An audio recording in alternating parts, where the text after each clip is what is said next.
1900 ဝန်းကျင်နဲ့ရန်ကုန်မြို့ဒေါင်းတောင်အနီးအုံနာပေါက်ပြပြီးတော့ privacy ကောင်းကောင်းနဲ့နှွေးထွေးလုံခြုံစွာနေနိုင်တဲ့အခန်းမျိုးကရနိုင်မှာမလား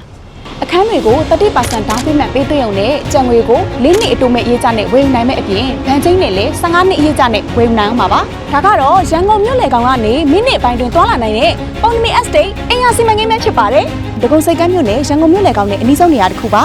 လူညံ့လှပတဲ့ environment နဲ့တတောင့်တတဖြစ်တဲ့နေရာတစ်ခုဖြစ်ပြီးတော့ကိုယ့်ရဲ့အနာဂတ်အတွက်လည်း investment လုပ်လို့ကောင်းတဲ့နေရာတစ်ခုနော်ပုံနမီ estate မှာဆိုရင် house ပုံနမီ duplex land house cottage လုံးရဲ့အိမ်များနဲ့မြေကွက်များကိုကိုယ်စိတ်ကြိုက်ရွေးချယ်ဝယ်နိုင်မှာပဲဖြစ်ပါတယ်ပုံနမီ estate ကနေပြီးတော့ရောင်းချပေးပါမယ်အခန်းအနည်းစားတွေအသေးစိတ်ကိုတော့ဒီညီမလေးကပြည့်ပြည့်စုံစုံရှင်းပြပေးသွားမှာပဲဖြစ်ပါတယ်ဒီမှာအခုရောက်နေတဲ့နေရာကတော့ဒါပုံနမီအိမ်အောင်ဝင်းထဲမှာရှိရပေါ့နော် house ပုံနမီ apartment နေရာကိုပဲရောက်နေရပဲဖြစ်ပါတယ်လက်ရှိမှာဆိုရင်တော့ဒါညီမတို့ဒီဆောက်လုပ်ရေးလုပ်ငန်းစဉ်တွေလုပ်နေရပဲဖြစ်တယ်ပေါ့နော်ညီမတို့ဒီလာမဲ့ဒီခွန်8ကိုပေါ့နော်3ရက်မှာဆိုလို့ရှိရင်တော့ဒီ apartment အခန်းတွေကိုလည်းရောင်းချပေးမှာဖြစ်တယ်အဲ့မှာဆိုလို့ရှိရင်တော့ဒီဘက် block 2မှာရှိတဲ့အခန်းတွေကိုညီမတို့ဒါအတန်ဆုံး promotion တွေနဲ့ရောင်းချပေးမှာပဲဖြစ်ပါတယ်ဒီအခန်းလေးဆိုလို့ရှိရင်တော့ဒါ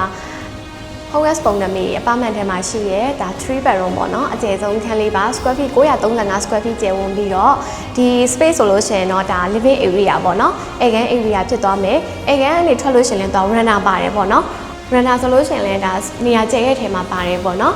ပြီးညီမတို့ဒီဘက်မှာဆိုရင်တော့သူကအိမ်ခန်းတွေရှိမယ်ရှင့်အိမ်ခန်းဆိုလို့ရှိရင်တော့ဒီဘက်နှခမ်းတော့ single bedroom ဖြစ်သွားမယ်။သူကအခန်းတိုင်းကကြတော့ပြည်တွင်းပေါက်တွေပါတာဖြစ်တဲ့အတွက်ကိုအလင်းရောင်ရရှိမယ်။ပြီးလင်းဝင်လေးထွက်လဲကောင်းတယ်ပေါ့နော်။ဒီဘက်တစ်ခန်းဆိုလို့ရှိရင်လည်းဒါ single တစ်ခန်းပေါ့နော်။ single နှခမ်းပါရှိမယ်။ဒီအရှိကတော့ဒါကွန်မိုးရေချိုးခန်း toilet ဖြစ်မယ်ရှင့်။ကွန်မိုးရေချိုးခန်း toilet ဆိုလို့ရှိရင်လည်းသူကဒီကျထားတဲ့အတိုင်းပေါ့နော်။အပေးမှရှင့်။ဒီခန်းဆိုလို့ရှိရင်တော့ဒါ master bedroom ခန်းပဲဖြစ်တယ်။ master bedroom ခန်းဆိုလို့ရှိရင်လည်းဒါအခန်းကြကြဝန်းရှိရယ်ပြီးလို့ရှိရင်ဒီထဲမှာဆိုလို့ရှိရင်လည်းရေချိုးခန်း toilet ပေါ့နော်တစ်ခုပါရှိမယ်ဒီမှာဆိုလို့ရှိရင်တော့သူကအခန်းဖွင့်ပေးထားတာလေးရ square feet 935ဟိုမှာနေရာပေါ့နော်ဒီနေရာအပုတ်မရှိတဲ့နဲ့အခန်းကိုကြစ်လေးနဲ့ပေါ့နော်ဒီဖွင့်ပေးထားတာဖြစ်တယ်ပြီးတော့အိမ်ခန်းတိုင်းဆိုလို့ရှိရင်လည်းဒါပြည်တွင်းပေါက်တွေပါရှိရဖြစ်တဲ့တော့ကိုကြတော့အလင်းရောင်ရရှိရယ်လေဝင်လေထွက်ကောင်းတယ်စီလင် height ဆိုလို့ရှိရင်လည်းဒါမြင့်တဲ့ထဲမှာပါတယ်ပေါ့နော်ဒီ area လေးဆိုလို့ရှိရင်တော့ဒါ dining room ပေါ့နော် dining room လုပ်လို့ရတဲ့နေရာလေးဖြစ်တယ်ပြီးရင်ဒီဘက်မှာဆိုလို့ရှိရင်လည်းသူကဒါ kitchen room ရှိရပေါ့နော် square feet 935အောင်မှာ kitchen room တိတက်လေးလည်းပါတယ် kitchen နေရာဆိုလို့ရှိရင်လည်းဒါတော်တော်လေးကျယ်ရပေါ့နော်ပြီးလို့ရှိရင်သူကဒီမှာနောက်ထပ်service ရက်ပေါ့နော်အနောက် runner အနေနဲ့လည်းထပ်ပြီးထည့်ပေးထားတယ်ဒီဟာဆိုလို့ရှိရင်တော့သူကဒီဝိရှော့ဆက်တွေပါထားလို့ရတယ်အဝင်လန်းတာတွေပါပြုလုပ်လို့ရတယ်ဒီမှာခုပြပေးနေတဲ့အခန်းတွေကတော့ဒါပုံနမီအိမ်ယာဝင်းထဲမှာရှိရဲ house ပုံနမီ apartment ကအခန်းတွေကိုလိုက်ပြပေးရပဲဖြစ်ပါတယ်။ညီမခုပြပေးမယ့်အိမ်ကတော့ပေါ့နော်ညီမတို့ဒီကပုံနမီအိမ်ယာဝင်းထဲမှာရှိတဲ့ cottage ပေါ့နော်လုံးချင်းအိမ်ယာဝင်းထဲကဒီ cherry အိမ်ဒီဇိုင်းလေးကိုညီမလိုက်ပြပေးမှာပဲဖြစ်ပါတယ်ရှင်။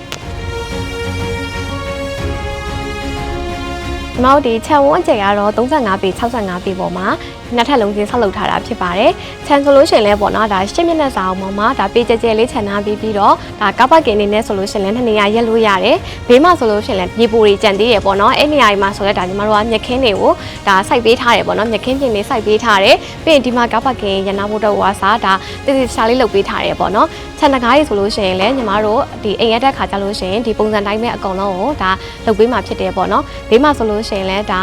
ါခြံစည်းရိုးတွေပါမယ်6ပေအမြင့်ပေါ့နော်ခြံစည်းရိုးတွေပါမယ်ခြံတကားတွေပါမယ်ရှင်အိမ်ထဲလေးကိုပြပေးပါမယ်ရှင်မိန်းကနေဝင်လာပြီဆိုလို့ရှိရင်လည်းဒါဝင်ချင်းမှာဆိုလို့ရှိရင်ပေါ့နော်ဒီလို space ကြဲကြဲလေးလုပ်ပေးထားတယ်ပေါ့နော်ဒီမှာဆိုရင်ဒါဖနက် shoe case တွေထားလို့ရတယ်ဖနက်စင်တွေပေါ့နော်ထားလို့ရတယ်ဒီနေရာမှာဆိုလို့ရှိရင်လည်းဒါဖနက်ထိုင်စီးတာတွေပါရေလုပ်လို့ရတယ်ပေါ့နော်ပြီးရင်တော့ညီမတို့ဒီဘက်မှာဆိုလို့ရှိရင်တော့ဒါ living room area ဖြစ်သွားမယ်ပေါ့နော် living room area ဆိုလို့ရှိရင်လည်းဒါနေရာကြဲဝန်းဝန်းထဲမှာပြီးလို့ရှိရင်ပတ်လည်မှာဆိုလို့ရှိရင်လည်းဒါမှန်နေသုံးပေးထားတာဖြစ်တော့ကိုကြတော့အလင်းရောင်လုံလောက်ရရှိရပေါ့နော် living room နဲ့ကဲရက်မှာဆိုလို့ရှိရင်လည်းပေါ့နော်ဒါdining room area ရှိမယ်ပေါ့နော်ဒီမှာဆိုလို့ရှိရင်လည်းဒါ dining table တွေထားပြီးတော့ဒါ AC ထမင်းစားလို့ရတယ်ပေါ့နော်နေရာ space လည်းကျယ်တယ်ပေါ့နော်ဒီဘက်မှာဆိုလို့ရှိရင်တော့ဒါညီမတို့ dining room ကနေပြီးတော့မှဒါမှန်နေတဲ့တောက်လျှောက်သုံးပေးထားတာဖြစ်တဲ့အတွက်ကိုဒီတကားကဖွင့်လို့ရတယ်ပေါ့နော်ဖွင့်လိုက်လို့ရှိရင်ဒါညီမတို့ကိုယ့် channel ကိုရောက်သွားမှာပေါ့နော်ဒီမှာဆိုလို့ရှိရင်လည်းဒီ space တွေမှာဆိုလို့ရှိရင်လည်းဒါတစ်ပင်ပန်းမှန်နေစိုက်လို့ရတယ်ပေါ့နော်အလှပန်းအိုးတွေတစ်ပင်တွေဒီ ပန်းပင်တွေစိုက်လို့ရတယ်ပြီးရင်ဘေးမှာဆိုလို့ရှိရင်လည်းဒါညီမတို့ကရေမြောင်းပေါ့နော်ရေမြောင်းအတွက်ကိုဒီအိမ်အောင်ဝင်းတွင်းကိုရေမြောင်းစနစ်အတွက်ကိုလည်းဒါတေချာလေးလုပ်ပေးထားတယ်ပေါ့နော်ရေစီးရေလာကောင်းအောင်လို့ရေမြောင်းစနစ်ကိုတေချာလေးလုပ်ပေးထားတယ်ရှင့်ဒိုင်းနီရိုရဲ့ဘေးမှာဆိုလို့ရှိရင်လည်းဒါညီမတို့အပေါ်တက်ဖို့အတွက်ပေါ့နော်အပေါ်တက်ကိုတက်ဖို့အတွက်ဒါလှေကားရှိမယ်ပေါ့နော်လှေကားရဲ့ဒီလှေကခွင်ရဲ့အောက်မှာဆိုလို့ရှိရင်လည်းဒါနေရအပုတ်မဖြစ်အောင်လို့ပေါ့နော်ဒါညီမတို့ကဒီမှာဆိုလို့ရှိရင် store room လေးတည်တံ့ထားပေးထားသေးတယ်ပေါ့နော် store room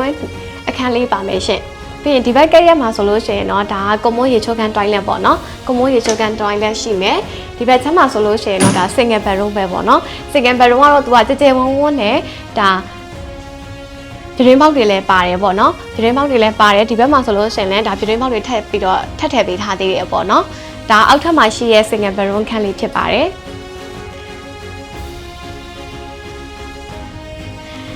ဒီကတော့ဒါညီမတို့ဒီ kitchen room ပေါ့နော်ဒီလုံချင်းမှာဆိုလို့ရှိရင်လည်းသူက kitchen room ကိုတိတက်လေးလုပ်ပေးထားတယ်အဓိကတော့သူကပေါ့နော်ဒီတိမ်လုံးကိုကြည့်မယ်ဆိုလို့ရှိရင်အလင်းရောင်ဘက်ကိုဒါဦးစားပေးထားတယ်ပေါ့နော်တောက်လျှောက်ကိုဒါမှန်နေသုံးပေးထားတယ်ပေါ့နော်မှန်နေသုံးပေးထားတာဖြစ်တော့ကြတော့လေဝင်လေထွက်ကောင်းတယ်အလင်းရောင်ကောင်းတယ်ပေါ့နော် kitchen room ဆိုလို့ရှိရင်လည်းဒီညီမတို့ဒီမှာပြင်ဆင်ထားတဲ့အတိုင်းပေါ့နော်ပြင်ဆင်လို့ရတယ်ပြီးလို့ရှိရင်နေရာ space လည်းကျယ်ရပေါ့နော်နေရာလည်းအရင်ကျယ်ရထဲမှာပါတယ်နောက် kitchen ထဲမှာဆိုလို့ရှိရင်လည်းဒါအနောက်တကားထည့်ပေးထားတယ်ပေါ့နော်ဒီတကားဆိုလို့ရှိရင်လည်းအကုန်လုံးမှန်သုံးပေးထားတာဖြစ်တဲ့အတွက်ကိုကြတော့အလင်းရောင်ရရှိတယ်ပြီးလို့ရှိရင်ဒီမှာဆိုလို့ရှိရင်လည်းဒါ space နေရာတော်တော်လေးကျန်သေးရပေါ့နော်အနောက်ဘက်ဆိုလို့ရှိရင်လည်းအိမ်ရဲ့နောက်ဘက်ဆိုလို့ရှိရင်လည်းနေရာကြဲကြဲဝန်းဝန်းရှိသေးတယ်မိလာစနစ်အတွက်ကိုလည်းဒါအသေးချာပေါ့နော် separate တက်အနေနဲ့တေချာလုပ်ပေးထားတယ်ပေါ့နော်ပြီးရင်ဒီဘေးဘက်ဘက်လည်းချမ်းရဘေးဘက်ဘက်လည်းတောက်လျှောက်ဆိုလို့ရှိရင်လည်းဒါရေမြောင်းတွေပေါ့နော်ရေစီးရေလာကောင်းအောင်လို့ရေမြောင်းစနစ်တွေထည့်ပေးထားတယ်ပေါ့နော်ဒါကတော့ညီမအပေါ်တက်ကအခန်းတွေကိုလိုက်ပြပေးမှာပေါ့နော်ဒီမှာဆိုလို့ရှိရင်တော့သူကဒါလေကခွင်တက်လာတဲ့တောက်လျှောက်မှာလည်းဒီ space ဆိုလို့ရှိရင်လည်းသူကတောက်လျှောက်ကိုသူကပေါ့နော်ဒါအုံနဲ့မဟုတ်ဘဲနဲ့မှန်နေနဲ့တုံးပေးထားတာပေါ့နော်ဒီမှန်နေဆိုလို့ရှိရင်လည်းဒါလင်ဝင်လက်ထွက်ကောင်ဖွင့်ပိတ်လုပ်လို့ရတယ်ပေါ့နော်ပေကားကနေတက်လာခြင်းမှာဆိုလို့ရှိရင်လည်းပေါ့နော်ဒါ living room လေးထပ်ပြီးတော့ပါတယ်ပေါ့နော်အောက်မှာလည်း living room တည်တံ့ရှိတယ်အပေါ်မှာလည်းထပ်ပြီးတည်တံ့ရှိရဖြစ်တဲ့အတွက်ကိုဒါ family living room အနေနဲ့ပေါ့နော်အသုံးပြုလို့ရတယ်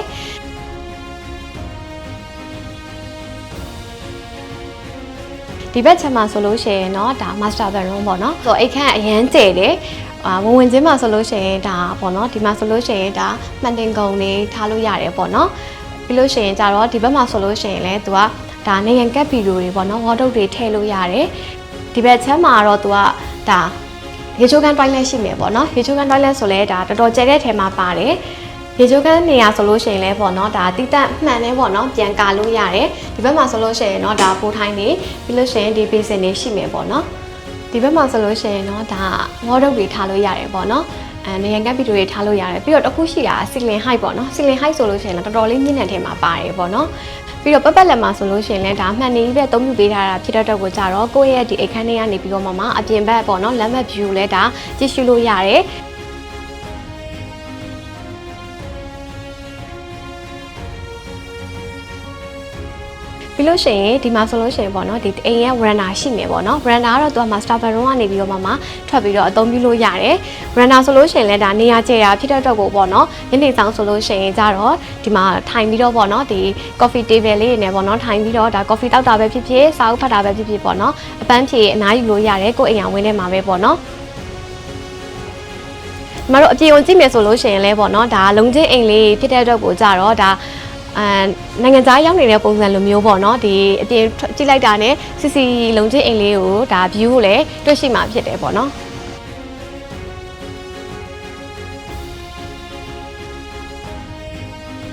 ပေါ်ထဲမှာရှိရပေါ့နော်ကွန်မိုးရေချိုးခန်းနဲ့ toilet ပဲဖြစ်ပါတယ်ဒီမှာဆိုလို့ရှိရင်လည်းဒါရေချိုးခန်း toilet တွေက space အရန်ကျယ်ရဲ့ထဲမှာပါတယ်ပေါ့နော်ရေချိုးခန်းဆိုရင်လည်းဒါတိတက်မှန်ခန်းလေးနဲ့ပြန်ပြီးတော့လုပ်လို့ရတယ်ပေါ့နော်ညီမတို့ဒီ mock-up ပြင်များထားသလိုမျိုးဒါကိုယ်စိတ်ကြိုက်ပြန်ပြင်လို့ရတယ်ရှင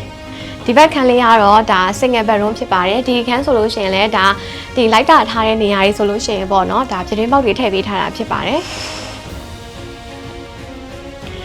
်အိမ်ခန်းလည်းကြကြဝဝရှိရပေါ့နော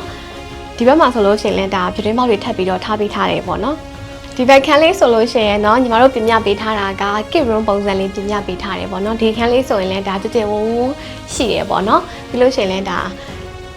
ဒီပြတင်းပေါက်တွေပါရှိရပေါ့နော်ညီမနောက်တဲ့နေရာထပ်ပြပေးမှာတော့ဒါဒီပုံနှမီအိမ်အောင်ဝင်းထဲမှာရှိရဲပေါ့နော်ဂျူပလက်ပေါ့နော်နှစ်ထပ်သုံးထပ်ရှိအစာအုပ်တွေရှိရဲဂျူပလက်နေရာကိုလိုက်ပြပေးမှာပဲဖြစ်ပါတယ်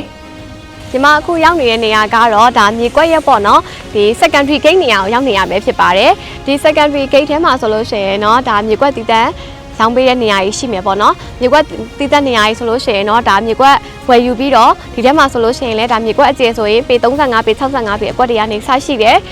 ကိုယ်စိတ်ကြိုက်အိမ်ဒီဇိုင်းဆောက်ချင်တဲ့သူတွေအတွက်ပေါ့နော်မြေကွက်တည်တန်းဝယ်ယူပြီးတော့ဒါအိမ်လုံးချင်းအိမ်ဆောက်လို့ရတဲ့နေရာတွေပဲဖြစ်တယ်ပေါ့နော်ညီမအဲ့နေရာလေးကိုလိုက်ကြပေးမှာပဲဖြစ်ပါတယ်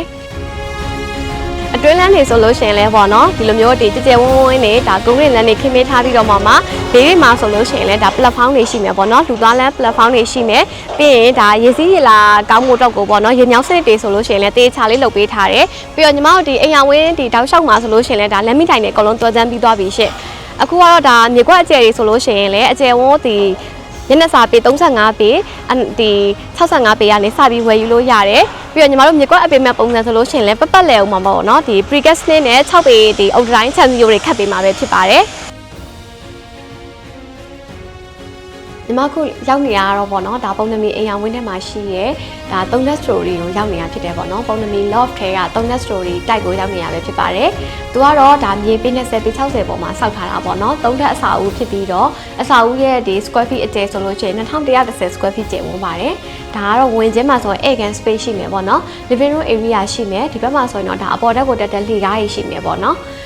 living room နဲ့ကဲရက်မှာဆိုလို့ရှိရင်เนาะဒါ dining table ပေါ့เนาะ dining area ရှိမယ်ရှင် dining နဲ့ကဲရက်မှာဆိုရင်เนาะဒါ kitchen အခန်းလေးရှိမယ်ပေါ့เนาะ kitchen room ရှိမယ် kitchen room ဆိုလို့ရှိရင်လည်းဒါအကျယ်ကြီးပဲပေါ့เนาะတော်တော်ကျယ်တဲ့ထဲမှာပါတယ်ဒီမှာဆိုလို့ရှိရင်လည်းဒါရေချိုးခန်း toilet ကကျယ်ပြီးတော့မှရေချိုးခန်းနဲ့ဒီ toilet နဲ့ကိုလည်းဒါမှန်နဲ့ခြားထားလို့ရတယ်ပေါ့เนาะညီမတို့ပြင်ပြထားပေးတာဆိုလို့ရှိရင်เนาะ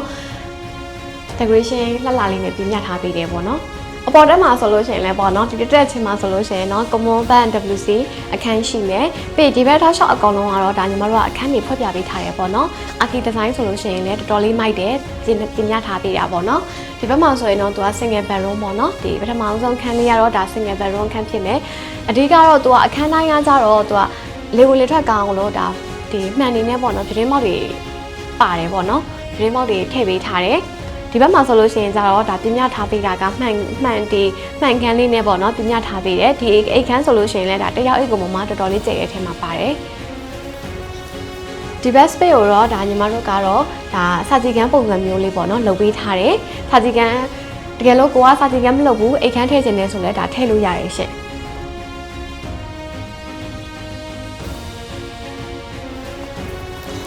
ဒီကနေထွက်မယ်ဆိုလို့ရှိရင်တော့ဒါ veranda ပေါ့နော်veranda ကိုရောက်ရှိမှာပဲဖြစ်တယ် veranda ဆိုလို့ရှိရင်လည်းဒါကျဲတဲ့ထဲမှာပါတယ်ပေါ့နော်ပြီး veranda ကနေကြည့်မယ်ဆိုလို့ရှိရင်လည်းညီမတို့ဒီအိမ်အောင်ဝင်းထဲကိုပေါ့နော်လှမ်းမြင်နေရတာပဲဖြစ်တယ်အရှိရလမ်းနေဆိုလို့ရှိရင်လည်းဒါကွန်ကရစ်လမ်းနေခင်းပေးထားတယ်ပြီးလို့ရှိရင်တဝင်းလုံးတော့ကိုပေါ့နော်ရေစီးကြီးလာကောင်းအောင်လို့ဒါရေမြောင်းစနစ်တွေလည်းထည့်ပေးထားတယ်ဒီစာကြည့်ခန်းလေးနဲ့ကဲရက်မှာဆိုလို့ရှိရင်လည်းဒီလို space ကြဲလေးနေရာလေးအပိုရှိသေးရပေါ့နော်ဒီနေရာလေးဆိုလို့ရှိရင်လည်းဒါကိုလိုအပ်တဲ့နေရာအသုံးပြုလို့ရတယ်ပေါ့နော်ပြီးလို့ရှိရင်တော့ဒါညီမတို့နောက်ထပ်အပေါ်ဆုံးတစ်ထပ်ပဲကျန်တော့တယ်ရှင့်အပေါ်ဆုံးတစ်ထပ်ကတော့သူကအပေါ်မှာအိတ်ခမ်းရှိနေပေါ့နော်လိုက်ပြပေးပါမယ်ရှင်အပေါ်ဆုံးထပ်မှာဆိုလို့ရှိရင်တော့သူကအိတ်ခမ်းတစ်ခန်းပေါ့နော်ဒီအိတ်ခမ်းဆိုရင်ဒါ master bedroom အိတ်ခမ်းပေါ့နော် master bedroom ခန်းဆိုလို့ရှိရင်လည်းဒါဒီထက်မှာဖွက်ပြထားတဲ့အတိုင်းပဲပေါ့နော်ပြင်ဆင်ထားတဲ့အတိုင်းဟိုမှာအခန်းကလည်းတော်တော်လေးကို space ကျယ်တယ်ပြီးတော့ဒီပက်လက်မှာဆိုရင်ဒါပြတင်းပေါက်တွေပါတယ်ဒီဘက်မှာဆိုလို့ရှိရင်တော့သူကဒီ master bedroom ခန်းထဲကရေချိုးခန်း toilet ပေါ့နော် ban WC လေးရှိမယ်ဒီဘက်မှာဆိုလို့ရှိရင်တော့ဒါမှန်တင်ကုန်ထားလို့ရတဲ့ space ရှိမယ်ပေါ့နော်ဒါအဲ့တော့စာကြည့်ပွဲကုန်နဲ့ဒီဘက်မှာဆိုရင်ဒါ wardrobe ပေါ့နေရန်ကက်ဗီရိုတွေပေါ့နော်ထားလို့ရတယ်ဒါကတော့ living room တက်ထပ်ပြီးတော့ပါရှိမယ်ပေါ့နော်ဒါကတော့ family living room အနေနဲ့သုံးပြီးလို့ရတယ်ဒါအပေါ်ဆုံးမှာဆိုလို့ရှိရင်တော့ veranda space ကတော်တော်လေးကိုပို့ပြီးတော့ကျယ်သွားတယ်ပေါ့နော်ဒီမှာကတော့ညနေဆောင်တဲ့အခါကြာလို့ရှိရင်ပေါ့နော်ဒါအပေါ်ဆုံးတက်ပြီးတော့ဒါဒီမှာဆိုအပန်းဖြေလို့ရတယ် view ကြည့်လို့ရတယ်ပေါ့နော်ဒီမှာဆိုလို့ရှိရင်တော့ညီမတို့ဒီ view ကတော့ကိုယ့်အိမ်အောင်ဝင်းထဲရပေါ့နော်ဒါလုံချင်းအိမ်တွေကိုပြန်ပြီးတော့ဒါညင်ရတယ်ပေါ့နော်နေရာ space ကျယ်ဝန်းတာဖြစ်တဲ့အတွက်ကိုကြတော့ဒီမှာဆိုလို့ရှိရင်ဒါစ စာအုပ်ဖတ်တာပဲဖြစ်ဖြစ်ကော်ဖီတောက်တာပဲဖြစ်ဖြစ်ပေါ့နော်ညနေပိုင်းမှာဒါအပန်းဖြေလို့ရတယ် အိမ်ယာဝင်းအတွင်းမှာတော့ double gated community နဲ့စနစ်တကျလုံခြုံမှုရှိပြီးတော့တက်တောက်တက်တာလေးနေရမှာပဲဖြစ်ပါတယ်ကျမ်းမာရေးလိုက်စားတဲ့သူတွေအတွက်ဆိုရင်လည်း 1.6 km အကျယ်ရှိတဲ့ပြည်လမ်းကျယ်ကြီးတွေအနားယူဖို့အတွက်ဆိုရင်လည်း3 ဧကကျယ်ဝန်းတဲ့ community ဘက်တွေလည်းပါဝင်တာဆိုတော့မိသားစုနဲ့အတူပန်းဖြေဖို့အတွက်အသင့်တော်ဆုံးပဲနော်ဒီတော့ရန်ကုန်မြို့လည်းနေပြီးအေဂျင့်တက်တာတဲ့နေရာမှာမိမိနေအိမ်ဖြစ်စေခြင်းသူတွေအတွက်ကတော့ပုံနမီ estate ဟာဆိုရင်ရွေးချယ်စရာအကောင်းဆုံးတွေကတစ်ခုပါအနာဂတ်အတွက်ပိုင်ဆိုင်မှုတစ်ခုမိသားစုအတွက်တက်တောင့်တက်တာဖြစ်မှုတစ်ခုနောက်ပြီးနာမည်ကျော် developer ရဲ့အရေးသွေးပြည့်မီစွာတိစောက်ထားတဲ့ပုံနမီ estate ကအခန်းတွေကိုဝယ်ယူခြင်းနဲ့ဆိုရင်တော့iMyanmar House မှာအခုပဲစီးရင်လာသွင်းလိုက်တော့နော် iMyanmarHouse.com မြန်မာနိုင်ငံသားတိုင်းအိမ်ပိုင်ဆိုင်နိုင်စေရမည်